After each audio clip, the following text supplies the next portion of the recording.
Welcome to Nerdarchy, for nerds, by nerds. I'm Nerdist Dave, and today I'm joined by Jen Kretchmer. How are you doing today? I'm doing well, thanks. How are you? Good, good. Good. So, how's your apocalypse going? Oh, it's apocalypsing, Yeah, apocalypsing. It's happening. it is. Yeah. How's yours? You know what? To me, not much has changed, to be honest with you. I work from home. I still work from home. And Yeah. the difference for me is like my family's all here with me now. Steph has been home for a while now. But before, even then, she would at least like go out and do things with the kids. But now, but we just started reopening in Jersey. We'll see how this goes. Yeah, LA too, and then I don't know how long that's gonna last. I have a feeling we're gonna be back Yeah.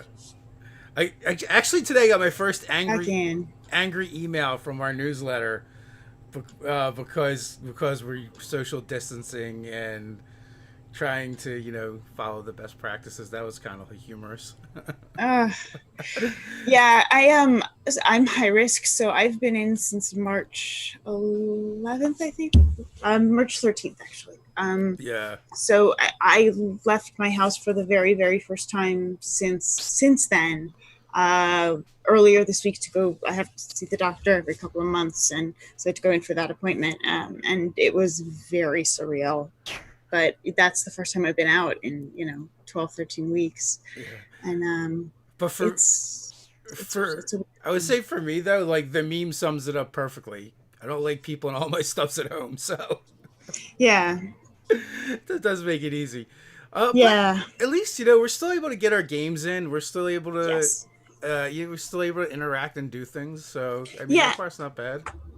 I think also that we were ahead of the game in the tabletop community, with Zoom and with streaming games and just all of that. We sort of were set up for all of this in a weird way that a lot of communities weren't, which has been really helpful. Yeah. We already were doing games online and using stream, and um, that has allowed us to sort of keep a lot of our normalcy going, which is pretty cool. So you, speaking of streams, you've been playing on Beyond Heroes for a while. That's been going on for a bit. Yeah, yeah. You want to fill me in? Um, Give me the scoop there. sure. I play Alindra on Beyond Heroes. I joined back uh, in the third episode of Heroes of the Veil, which was about a year and a half ago, I think. It was January of last year.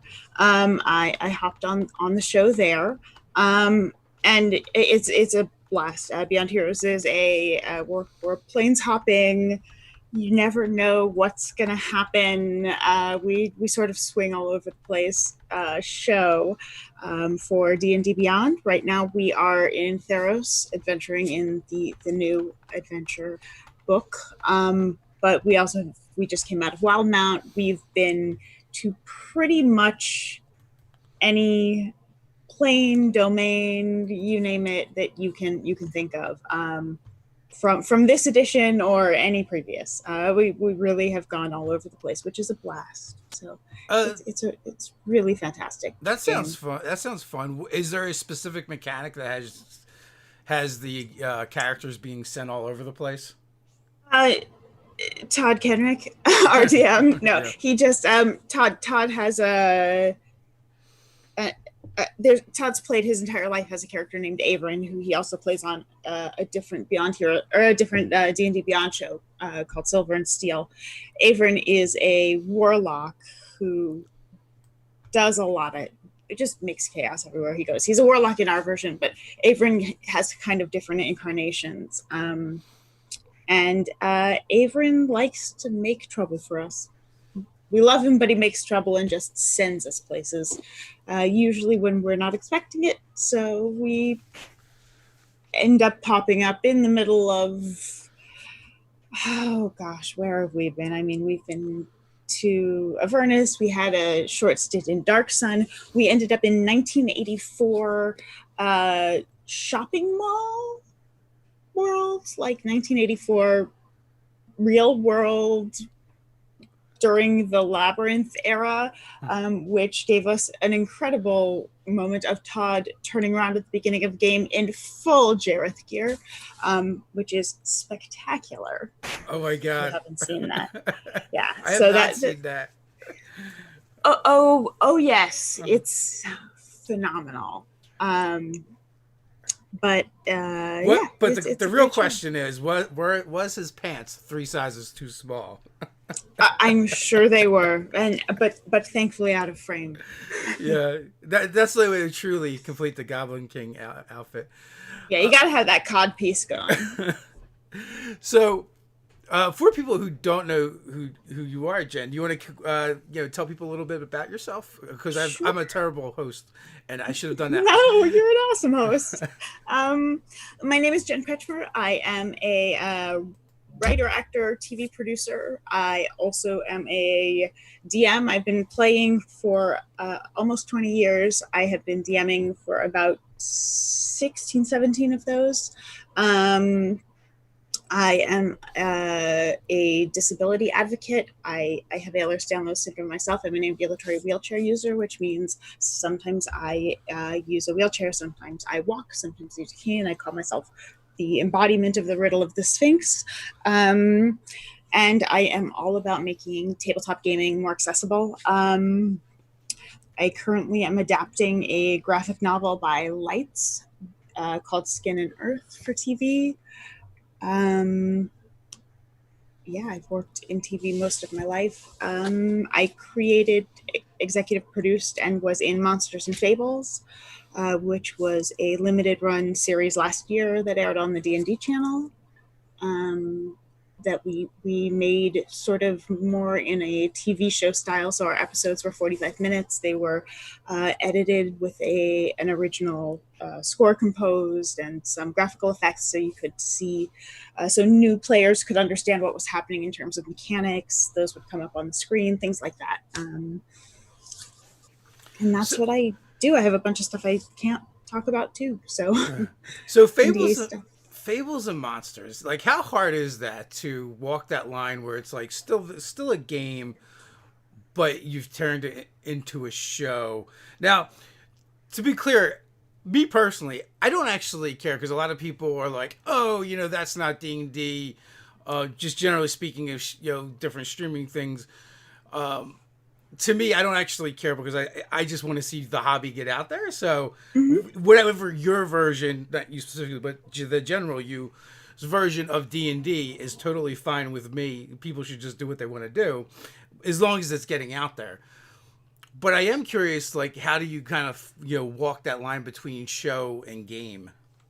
Yeah, I mean, you give people the freedom to play, to improvise, to roll the dice and see what happens, to respond to that. But then essentially you can take out a lot of the time that people spend looking up rules, or cross-checking stuff, or just those moments where you're sort of hemming and hawing or trying to do the math. We intentionally tried to leave a little bit of that in, so it maintained that feeling and we kept that balance. But also, you really are. What it allowed us to do is have a really incredible cast, some of whom don't live in LA, and are often working on TV shows or things like that. And so we were able to get our cast and shoot our show in 2 days rather than needing people to reserve a certain amount of time every week. And also, it just allowed us to, the same way that something like the Adventure Zone is able to trim their podcast into a 1 hour or 45-minute chunk, we could do that as well. So we could say, okay, this feels like a good stopping point for this part of the story. We can call that an episode and then pick up from there for the next one. So I think a lot of that was really valuable. I think right now time is at a premium for a lot of people, and being able to respect that and help give people the experience of sitting at a table, and playing a game, and also welcoming in newer players who don't know, someone may say roll for initiative, and a new player has no idea what that is if it's not explained. So if we can put up on the screen the word initiative and a definition of that, then we don't have to stop gameplay to say initiative is when all of the characters roll blah blah blah blah blah, like, to determine the order of combat. You get to move faster and keep the momentum going. So it felt like that was something that wasn't really happening too much in tabletop, but there are definitely reasons why. It's a much tougher way to make a show. It front ends a lot more. It's when you have people who can stream from home. That's in some ways it's a much easier, cheaper setup, but it does. There are benefits to both. You can do different things. It's just different ways of using the medium and using the game to tell stories. Yeah, I mean, I've seen it. I mean, we've done both ourselves, so absolutely. There's a question by Dave and wants to know what, as a producer for TV, what advice do you have for streamers? Which kind of dovetails on what you're talking about. Yeah, I think one of the things that really helps is to always be thinking about story, whether that's your character's narrative arc. And that's not to say that as a player you shouldn't be rolling with what's happening at the table.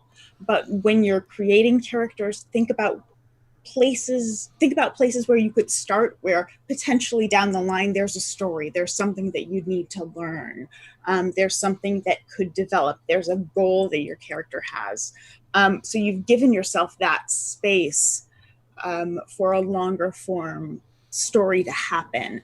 I think thinking in story is really important. If you are doing an edited project, if something is not serving the story, you can probably cut it out. And sometimes that means you're going to lose wonderful moments that you love. I had to cut my very favorite moment from the entire shoot of Monsters and Fables, which was Rachel, who played Red, had a moment where she said, what was it? Now I'm going to forget it. But it was something like, I want to, hang on, I want to get this right because it's too good. It's like, I would like to stab the, I'm so sorry for the delay. No, that's okay. I mean, always when we play games, there's always these small, wonderful moments. She said, I choose murder spree. She was offered a choice, and TJ kind of said to her, do you want to try and de-escalate this, or do you want to choose a murder spree? And she goes, I choose murder spree.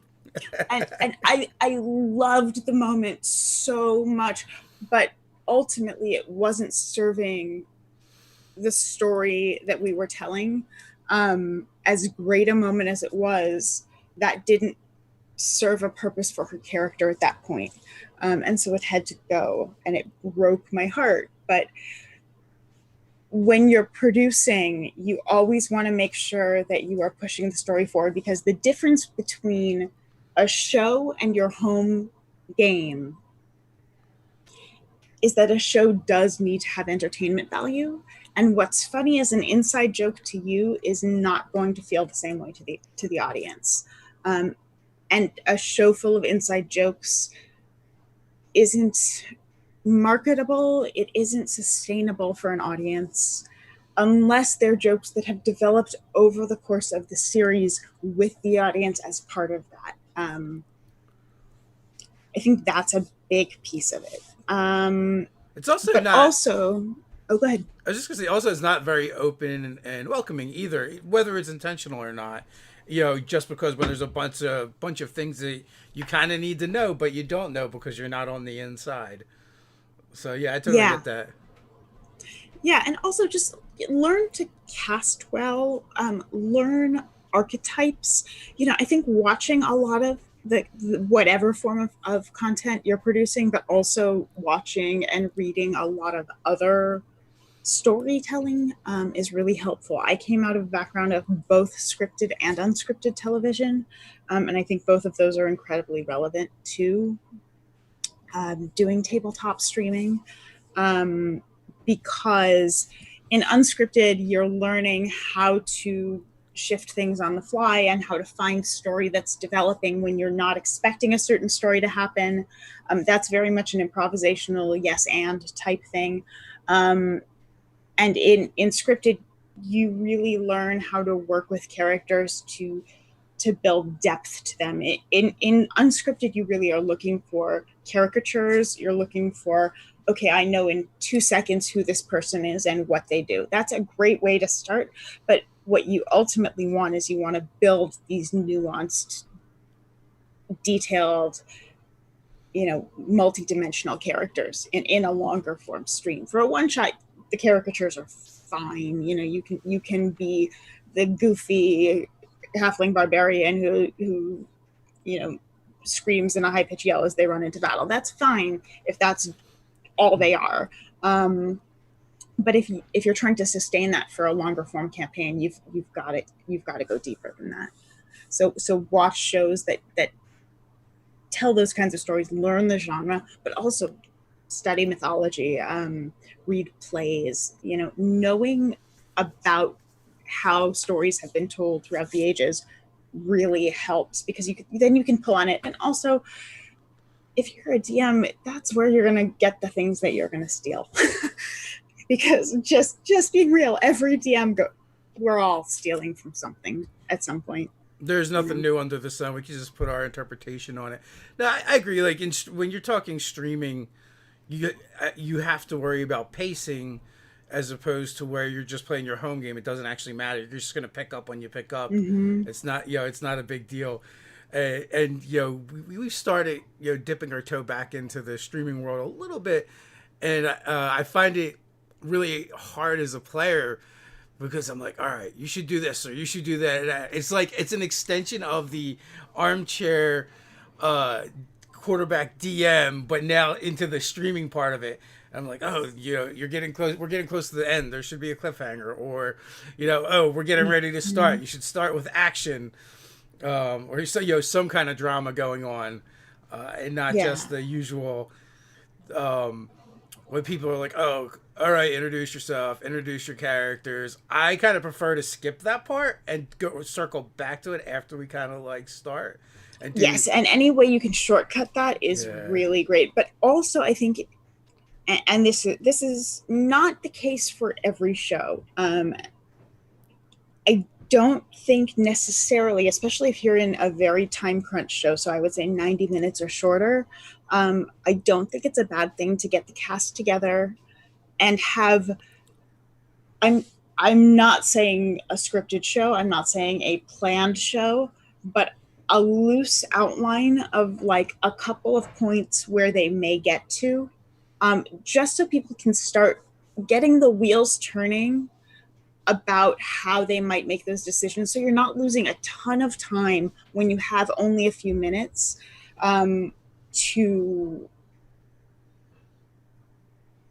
deliberation. Like, you don't want to lose 20-30 minutes to deciding if you want to take the right path or the left path most of the time, unless your players are extraordinary improvisers, where that's going to be hilarious or really dramatic. But if your group is like most groups, and even really talented groups, that's not particularly interesting to watch. And if there's a way to keep them on track a little bit more, I don't think saying, if we're going to play till the break, you're going to have 2 options of places to go. I'd love for you to choose one of them by this point.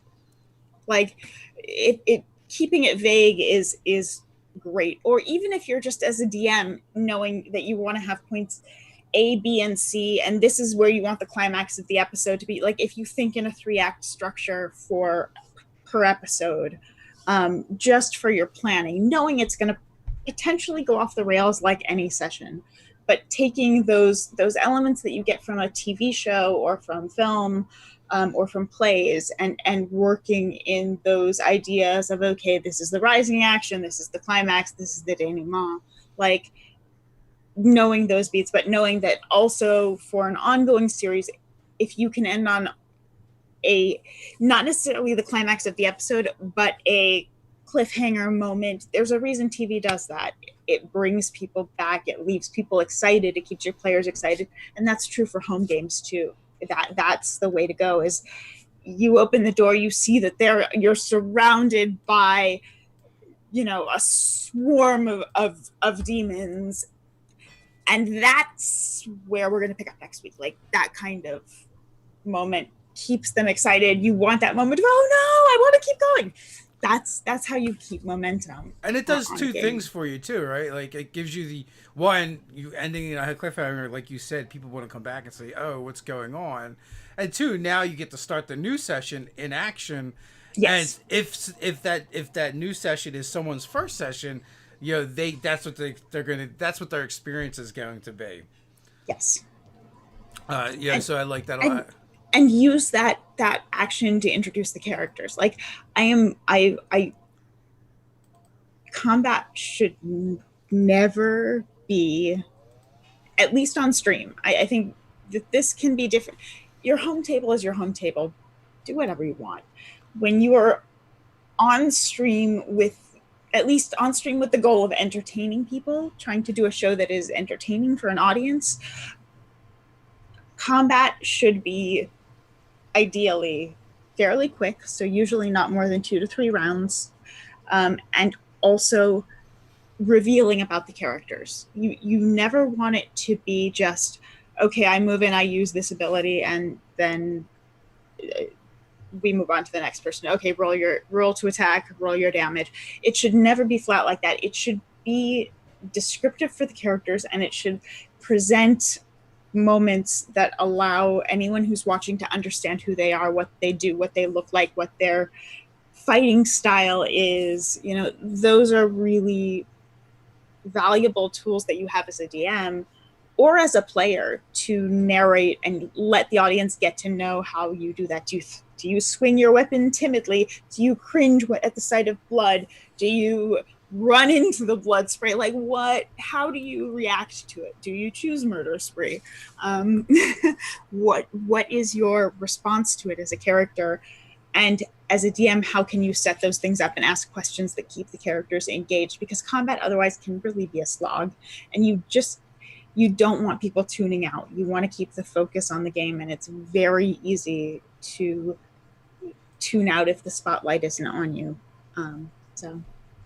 Yeah, for me personally, I don't watch many stream games, but when I do, I mentally begin tuning out when the combat begins. For a brief time, and people are probably tired of hearing me mention it, we were kind of doing reviews of the Critical Role Season 2, or Campaign 2. It seemed like a great place to jump in. And honestly, it became so much work for me to watch 4 hours of a game. And like, as soon as the combat would begin, because I would like Chromecast it to my TV, I'd be like fading rapidly. My wife is like nudging me, "Are you awake?" Because like, that's not the part that I enjoyed of this show. I enjoy the interactions and the characters talking to each other, or NPCs. So Dave has another great question. It's right up your alley. I've been a local convention organizer. Can you talk about convention accessibility or point us at some resources for learning more? Yes, thank you so much for asking that, Dave. The first thing I'm going to point you towards is Fans for Accessible Conventions, which is a Facebook group. They do convention reviews. They have a ton of information about different ways to make your conventions accessible. There are also a number of really wonderful protocols out there. Something I want to have you keep in mind is that just because a venue is ADA compliant does not mean that it is actually accessible. For example, I'll start with physical accessibility. I have been to plenty of places that are ADA compliant where I will go to use, first of all, the wheelchair stall is almost never available. People use it as a changing booth. So I have one stall I can use if I'm in my chair, which I usually am at conventions, because so much walking like is a tough way to go for me. You know, and I can be waiting 20-30 minutes while someone puts on their cosplay in the one bathroom stall that's available to me. So things like having signs saying, hey, please remember there are, disabled attendees who actually need this restroom. This is not a changing room. But also on top of that, often those will have doors that open inward. So you can't even fit your chair in that stall. Or hallways will be too narrow. Things like thinking about scents. People have severe allergies that can be activated by fragrance. This may be less of an issue now that people are wearing masks, because we have been for a long time, but people who have something like mast cell dysfunction may have issues.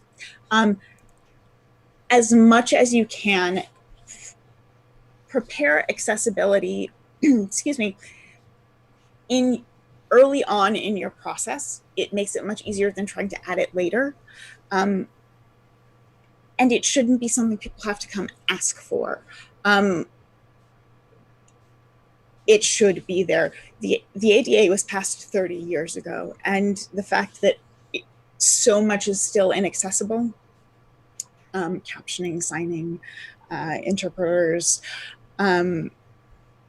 just basic things, ramps, having people who are blocking walkways and ramps with, or sitting on them. They're just, hang on, if you give me a second, I have a document somewhere that I can pull up. Sure. I helped design the accessibility guidelines for a convention in DC two years ago now. Yeah, so I'm gonna have to talk to you a bit more off air, because we're now planning a convention. We were planning it for this year, but now it's been postponed. And this is an area I definitely want to circle back for, because admittedly, I believe we were kind of negligent in this area, because and I'm sure there's a lot of cons out there that are like that too, where it's not by design or intentional. It's just like you've so many moving pieces on the board already, so this one is small but important, and you just don't think about it until people are asking you for these things. And like you said, they shouldn't have to ask. It should just be available. Yep. So one other thing that I'm going to strongly recommend to people is there's a documentary on Netflix called Crip Camp, CRIP CAMP. It premiered this year at Sundance, and it is available on Netflix. And it is about a summer camp in the 60s for disabled teenagers. And I know this is going to sound like it's not going to be engaging. Please trust me when I say that this is going to shatter any expectations you have.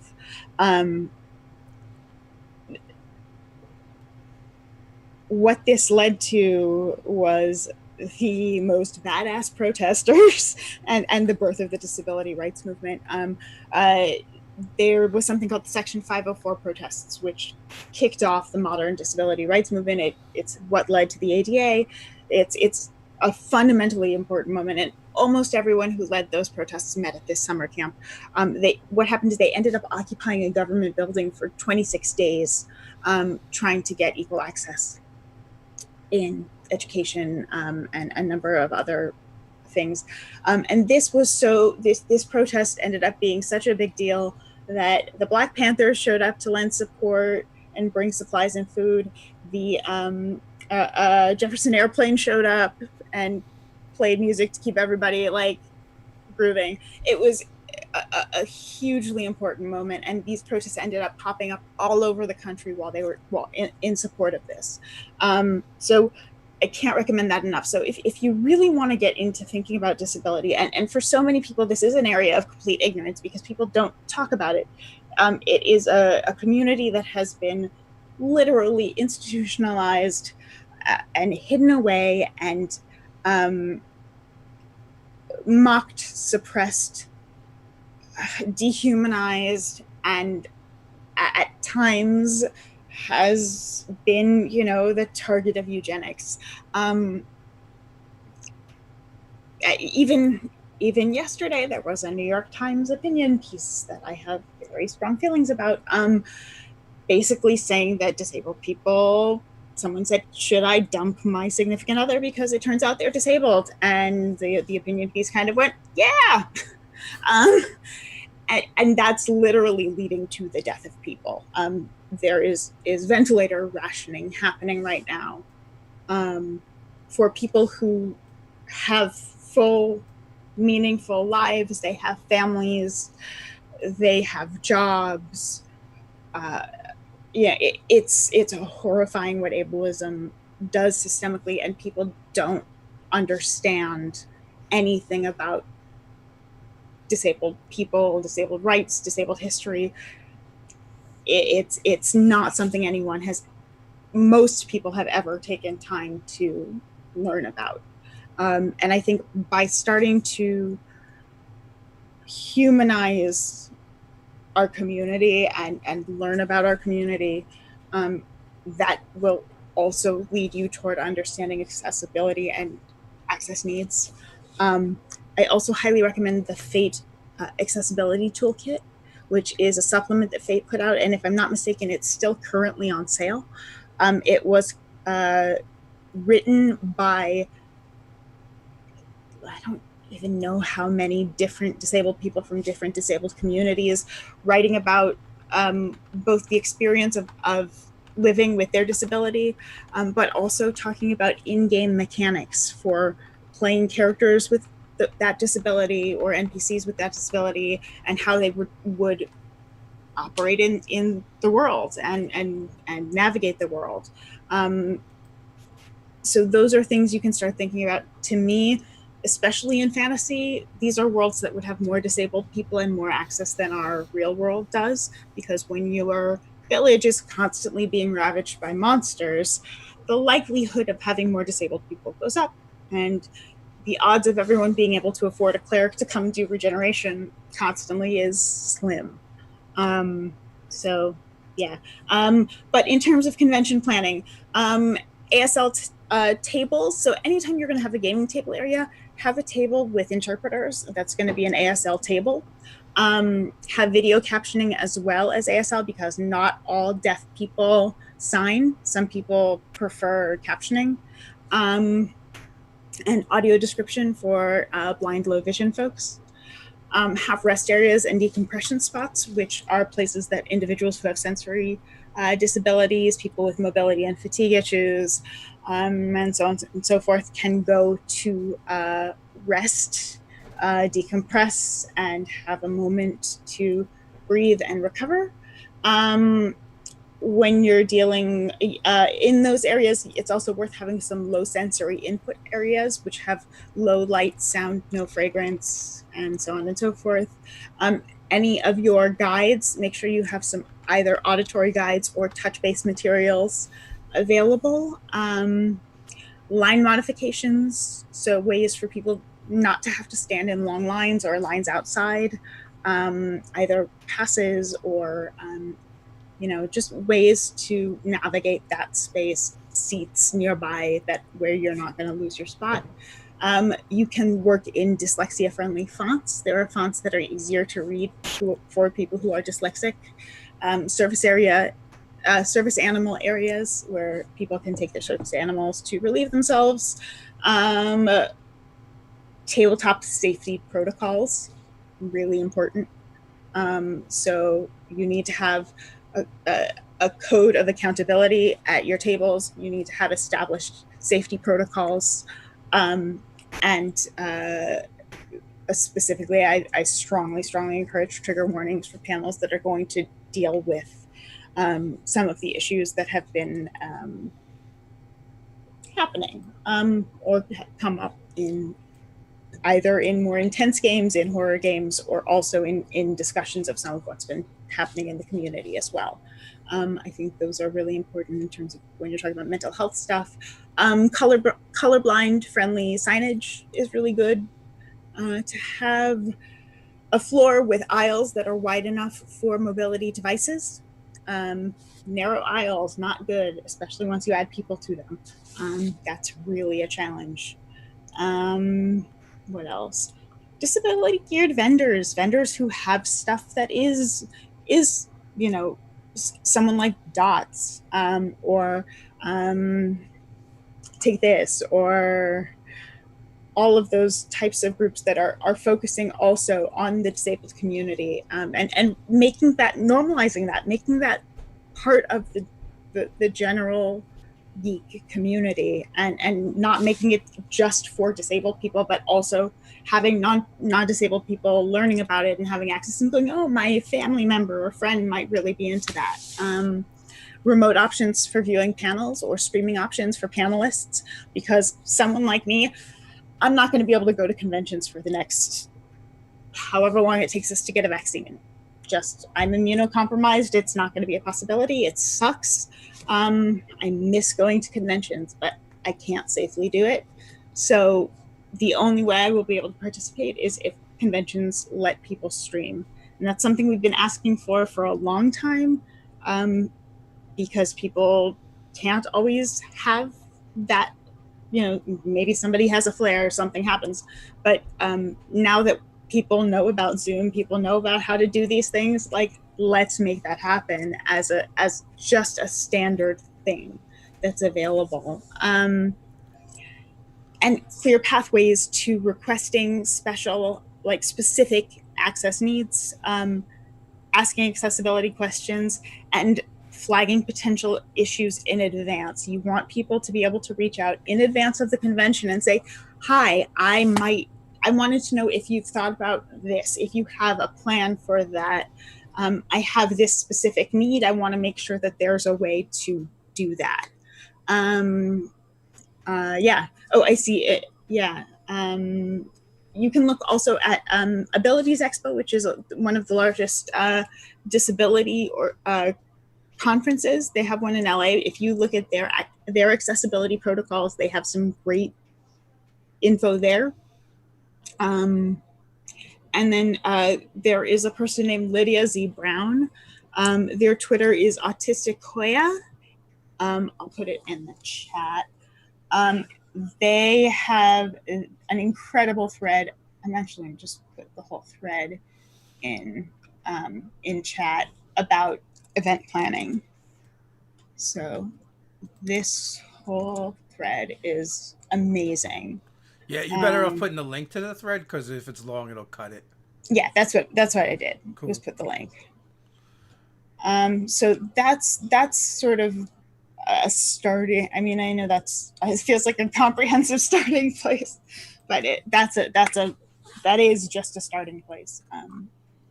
Yeah, no, I'm listening because I'm going to take this stuff with me for when we get back into planning the convention, which has been on hold.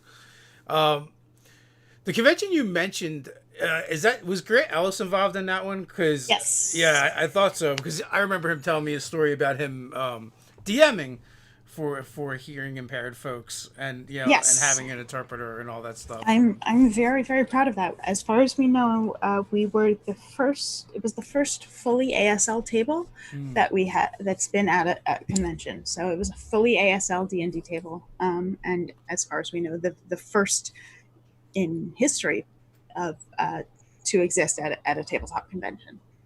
Hopefully, not the last. Yeah, I'm definitely, I definitely want to look into this stuff and evolve more of it. And then, as you're going over some things, like, just from what I know, the obstacles, like internet at conventions, can be all over the place.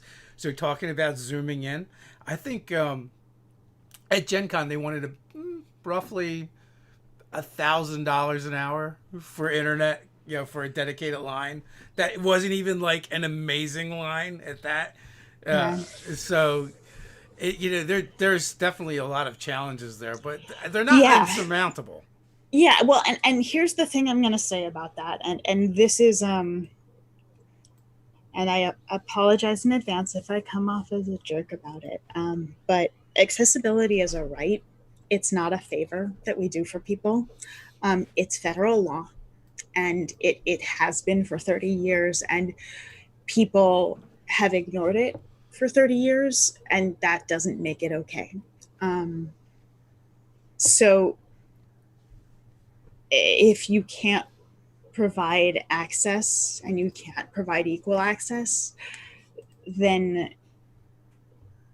it's, to me, what that says is there's downscaling that needs to be happening in order to provide equal access to what you can provide.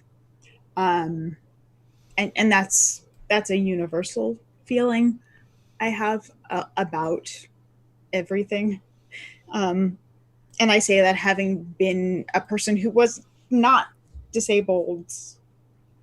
I definitely pass as non-disabled a lot of the time, and was not heavily symptomatic, and didn't have a lot of issues that severely impacted my life until I was in my 20s.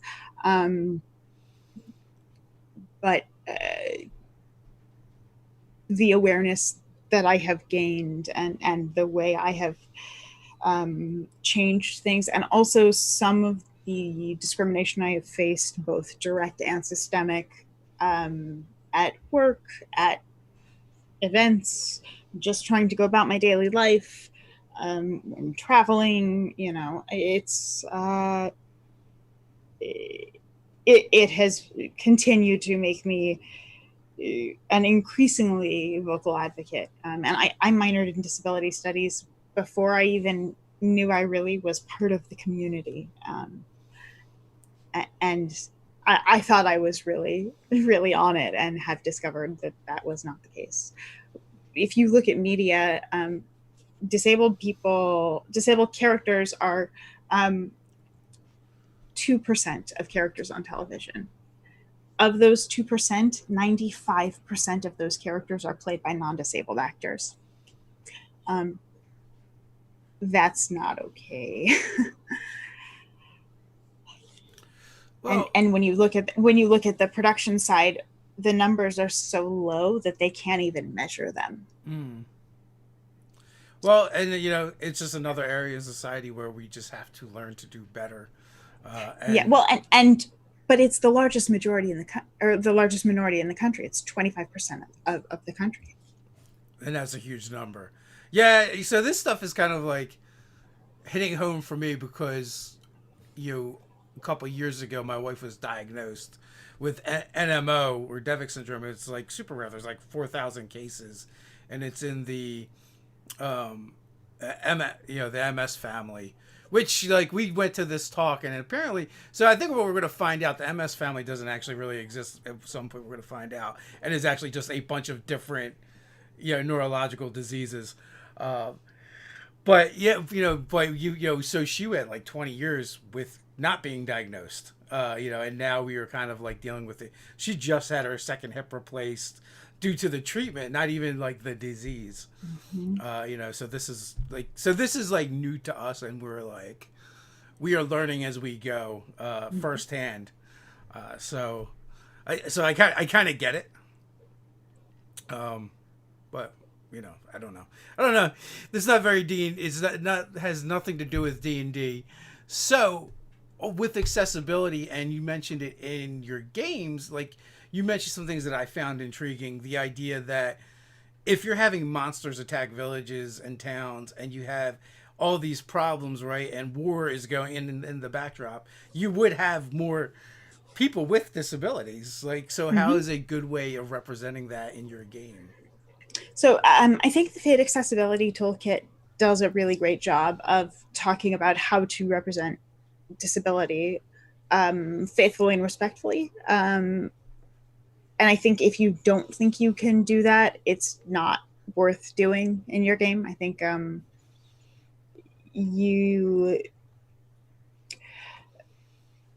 if you're going to make it, if you're going to put it in your game just to have it be a joke, that's not please don't. I would rather you have non-disabled characters in your game than do that. But I think it's an interesting jumping off point of what does that world look like? Does that mean that you have ramps instead of stairs? What does that mean for dungeons, for tombs? What do you think of things like cool mobility devices, or artificers creating magical wheelchairs? Are you having guide familiars? Are you having people who have learned new modes of communication? Are you using more sign language? I think that's something that's really interesting with drow, which have been historically a problematic race, that I think there's a lot of rethinking happening right now. I think that's an amazing place to explore ghostwise halflings too, are groups that use sign language. These are all things you can think about. Also, like, I like using the inherent ableism that players may have, like unconscious bias, and flipping it on its head a little bit. Like, I have an adventure that I've been working on for a while where they end up in a realm where everyone has wings and they don't, and there's a lot of, oh my gosh, what happened to you? Are you like, how, oh, I'm so sorry, that must have been horrible, like your life must be so sad that you can't fly, like, and playing with that idea of sort of what the experience is like when you navigate the world and people think that your life is like not the thing that how do you navigate a world that isn't designed for you? What's that experience like? And I think D&D gives us an amazing opportunity to play in that space. I also feel like it's a great way to play out different styles of campaigns. You can get very political in a game like that, where you can highlight civilizations, kingdoms, countries, towns, villages, cities, whatever, that do these things really well as ones that don't, right? Yeah. That are pretty much terrible, or like or definitely when you're talking about the clerics, I'm like, it would be a great place to highlight these clerics that are supposed to be the epitome of goodness, that literally will not help the people that need help because because they don't have money to donate to the church, or for whatever reason, or they're of the wrong faith. So you can tell different kinds of stories when you introduce these elements into the game. I always, yeah, and I think it's I'm sorry to interrupt. I think it's really important too, while we're talking about that, that the narrative of disabled people needing to be fixed is a very, very problematic one. There are plenty of us who are super cool with being who we are and don't have, like, a lot of people see that their bodies or their brains are part of the diversity that is humanity, that this is part of what is different about each of us. And if you're tall, you have a very different experience than if you're short, and if you're disabled, you have a very different experience than if you're not disabled, and like, that's okay. And so the idea that everything is medicalized and something is wrong with you, it is not necessarily the way that it needs to go. So the idea that people need to be fixed or that they want to be fixed is something I think, if you're telling disability stories in your games, you should consider getting away from. I guess it's all depends on the narrative too. How did you become disabled, right? I feel like if it's something that was done to somebody, is different to someone who that's just how they were born. I know someone who 3 years ago was in a mountain biking accident, broke his spine, is paraplegic, And he says his life started that day. He feels that that experience has given him a focus in his life, a drive in his life, a connection to a community. It took him off of a path he was on that was a bad path. And you know, I don't want to speak for him about whether or not he would want that back. Like if he would want to have.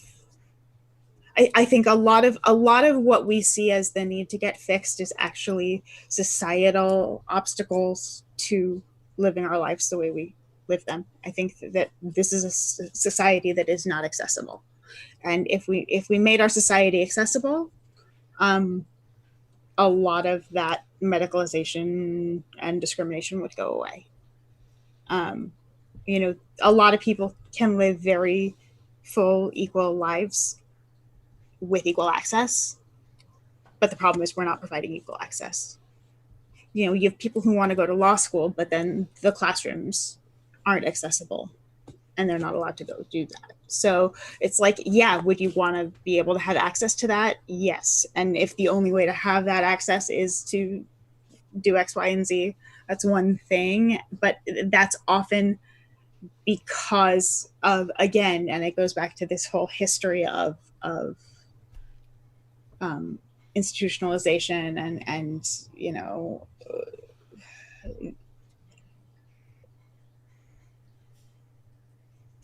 yeah, I mean, I understand what you're saying. Disabled history is like gnarly. It's not there, right? But yeah, there's something called the social model of disability versus the medical model of disability, and most people who work in disabled rights subscribe to the social model, which is the problem is that society is inaccessible, and there are things we can do to fix that. That is something that we can fix. But to turn to a person and say that there is something inherently wrong with you, with your body, with your brain, you know, there are a number of communities that, especially groups like the deaf community, that's a unique culture, language, like localized groupings often. That had like most deaf people don't. Many deaf people do not want to be hearing. Their lives are full and complete deaf, and that's what it is. Like, yeah, it's a very societal personal, obstacle versus like. I feel it's a very personal choice, you know, which each individual will have to come to grips with. But at the same time, society should support that decision and not exclude and just ostracize communities, which I fully agree with. You know, and everyone's gonna be different because, like, I know if someone offered my wife a pill or a treatment to get rid of what she's got, she would do that in a heartbeat because no one wants to live, and it depends what your situation is too. You know, like for her, it's like numbness, nerve damage, and pain. You know, so everyone, yeah, it's like I said, it's very personal for everyone and what they're going through. Right, and there's a difference between what I'm talking about in terms of access and what I'm talking about in terms of, I'm not saying that there are not medical issues that need to be treated and symptoms that need to be treated. Those are two separate things. You know, pain reduction, symptom reduction, those are all absolutely things that are in the social model are still acknowledged and need to be dealt with. What we're talking about more when you're talking about like chronic illness within the social model is things like flex time. It's like being able to take a day if you're having a flare.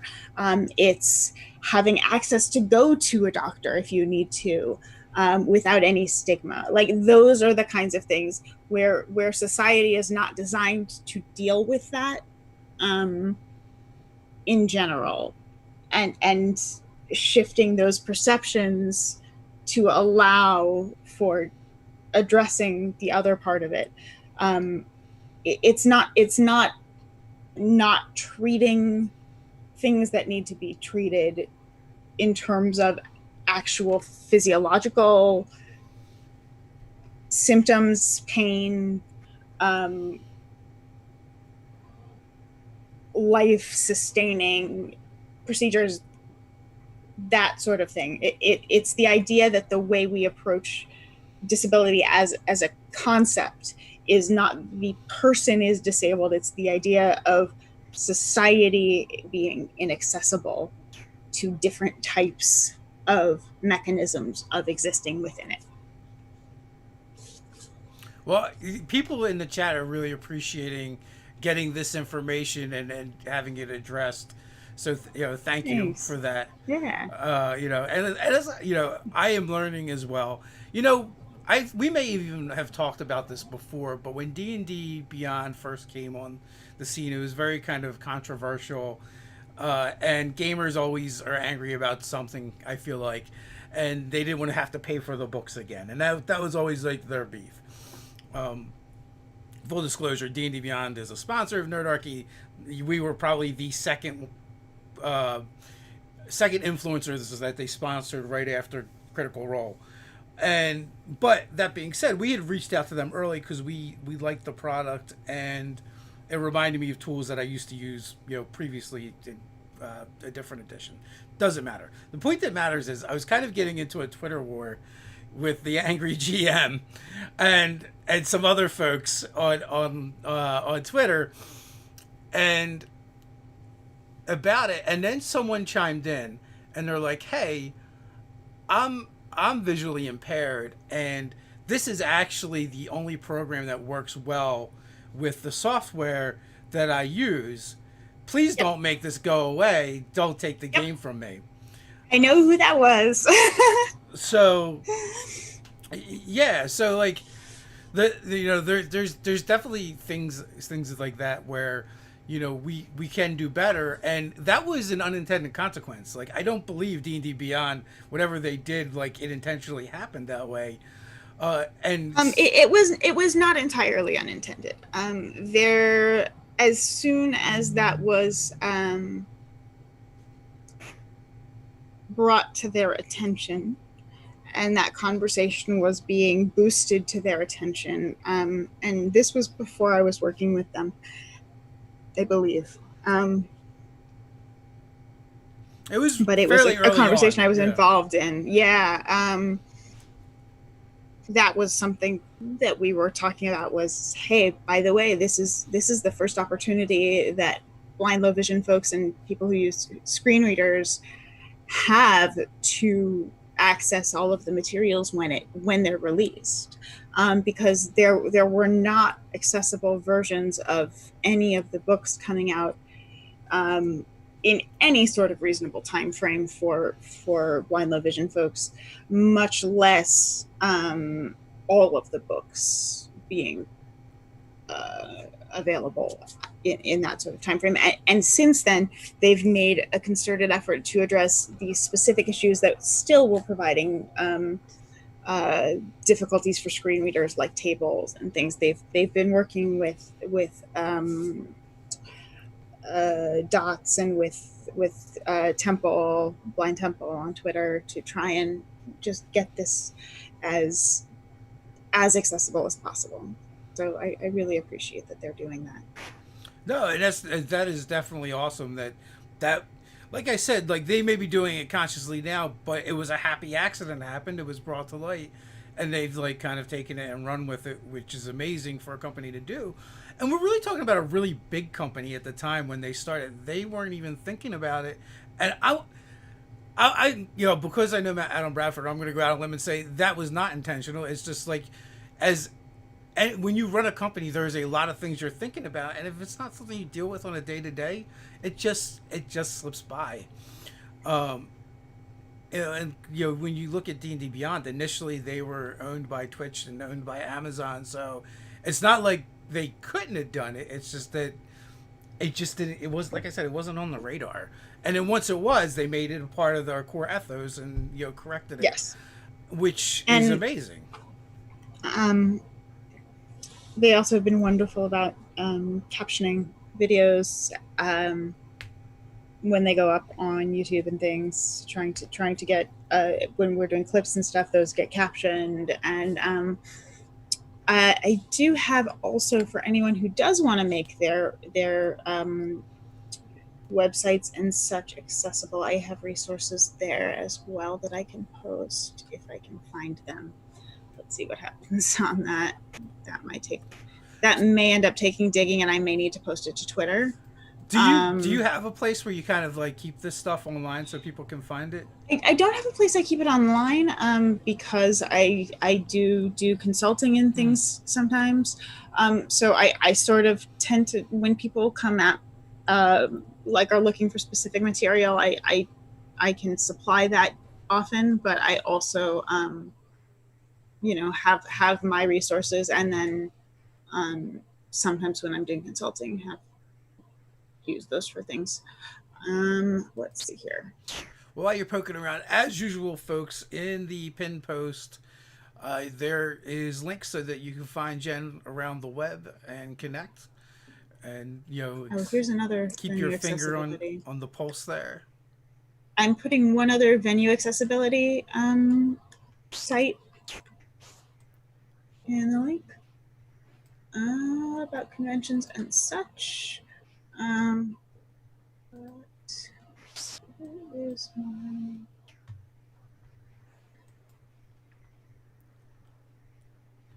Where are you putting those? I'm not seeing. I put it in the chat. In the Zoom chat? I put it in the YouTube chat. Okay. And I am not seeing them. If it doesn't show up, I can. That's weird. I have not seen them, but if you send me those links, I will get them up and put them places. Cool. For sure. To make sure here we go. Get them. Here's the WCAG.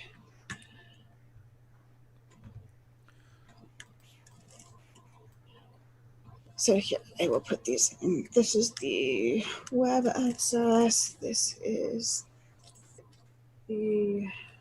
Yeah, co-funded says that they're about to redo their site and republish it. That's awesome. Yeah, if you start integrating this stuff early on, it makes it so much easier. And there are also a couple of other sites that allow you to test your site for various types of accessibility. But this is the WCAG, and there should be there's a ton of links in there for other things to check out. Yeah, I'm gonna have to look. These are old WCAGs. Mm-hmm. So there may be more recent ones, but this is what I had handy that I could find in. We are in the process of also redoing our site, so I will have to look at this stuff before it is done. And I know that's probably going to be a nightmare because we have several thousand articles over there. So yeah, I mean, for most articles, I mean, the biggest challenge on that front is PDFs. PDFs are not usually screen reader accessible. Okay. That can vary, but in general, that's where there's a lot of difficulty for screen readers to pick that up. Yeah, so that's a big spot that you can run into stuff there. You're better off with some sort of Word document type situation. Are there alternatives out there for people that are putting out products in PDFs? It varies. I mean, you can if you look on like DM Skills, you can find accessible items that have been reviewed for accessibility, and take a look at how they're doing it. Those are things that have been sent through, usually with an accessibility consultant, Okay. and they you can see what they're using for their stuff. And some of the newer screen readers are like the newer editions are better at picking up text, but it still isn't perfect. As long as it's not a scanned PDF, it's less bad. But Mm-hmm. the other thing you want to make sure you're doing is you want to be adding alt text on images that you're posting on Twitter or Facebook. That's a really easy thing you can do to improve access for people. Alt text is a setting you turn on Twitter, and then there's a little button when you post an image that says ALT. You just go there and you just type in a short description of what the image is showing. And it takes 15, 20 seconds, and Oh, it makes a huge difference our website for is people. terrible for that because we do use alt text, but we use it differently. For us, we've always used it as a SEO tool because that's another thing that the search engines read. And I never thought like, oh, I should be using it this way. When I Yeah, was alt in, text is designed for blind low vision people who okay, can't see the image. Yeah, so that's why it's there. well, That thank you. it's part of the ADA.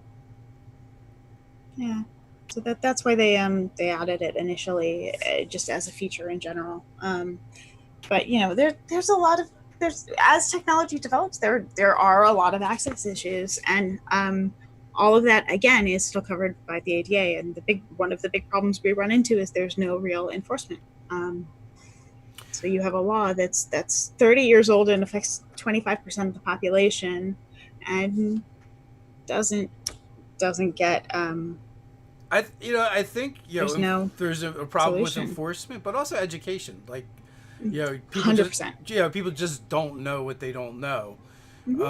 And that's why I'm glad to have you on. We can talk about this stuff and hopefully, bring up some awareness for people.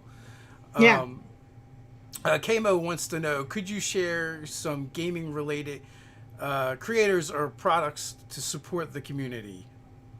Yeah. Gaming related creators or products. Let's see here. Mustang's art is phenomenal. Samwise Gamgee is great.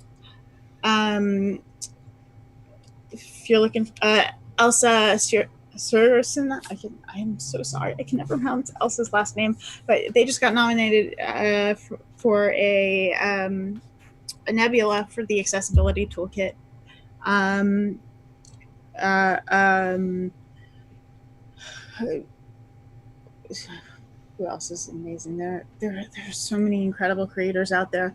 Um, um, You know what? I'll tell you what. If you're interested, maybe we can collab, and we can hire you to do an article for us about accessibility and gaming, um, and so we can put all these resources in one place, and people can just yeah, that'd be awesome. I'd love to. So It'd be a blast. we are past the hour mark, so Oh gosh. I Okay. don't want to hold you hostage anymore. So final thoughts before we head out.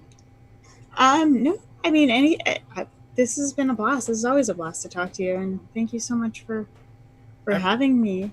well, It's thanks for coming on. I a appreciate it. delight. Yeah, thanks. And until next time, stay nerdy. Bye.